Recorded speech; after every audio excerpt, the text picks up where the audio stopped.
very powerful. You have, all the, I mean, it's got all these different sort of like boxes you can tick off on one level that is like easy buttons to put out in the mainstream in the social media circles to help you, get your film noticed. So she's got a good job. So for those, can I borrow your person who works 4 hours a day on social media? Sure.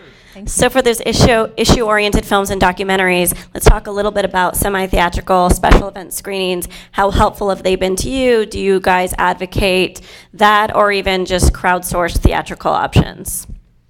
You're talking like Tug and Gather? Tug, Gather, Our company, Emerging Pictures, is really interesting, and part of the reason we went with them is theatrical release is usually a loss leader financially. You spend a lot of money and then it doesn't get recouped until digital. And what we were really lucky to be able to do, and Peter advocates for this, but nobody ever lets you do it. PeterBroderick.com. Woo! And Mark, you guys are. Yeah, Mark. I'm sure you advocate for this too. You get credit.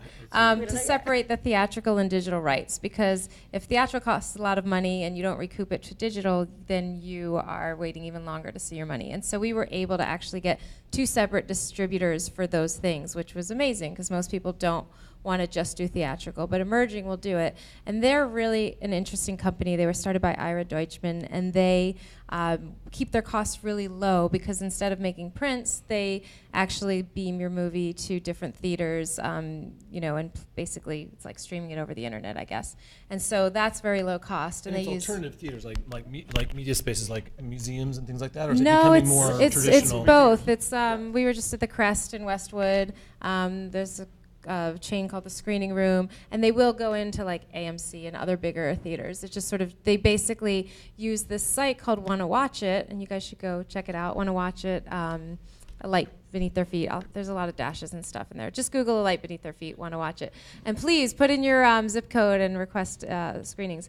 But basically that's what they do. It's like Tug, where you put in your zip code and then the distributor actively seeks out where there's interest and then books theaters. And so, we have 21 cities and counting, and they think it'll just keep going up the more press we get.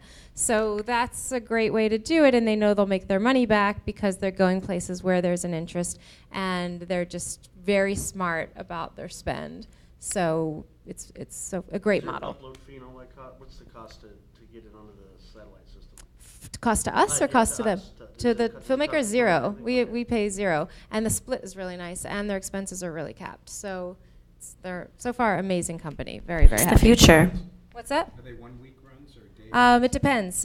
Sometimes it's a day, sometimes it's a week, and it can be extended. They've done things. There was I forget the filmmaker's name, but he did the Chris Farley documentary that was super successful, and they did it all around the country on the same exact day. And so they'll do things like that. And they also take spillover from studios. So like big studio movies will call them and say, will you just keep this run going? And so they do that as well. Virgil Films. That's who distributed Oh. I Am Chris Farley. Mm-hmm. Oh yeah, who's the filmmaker? Joe, the am guy I? with the I don't know Brony the filmmaker. movie? I just know because I have a film with Virgil Films. Oh, okay. Does anyone want to touch on semi-theatrical special event screenings? Can I have that one?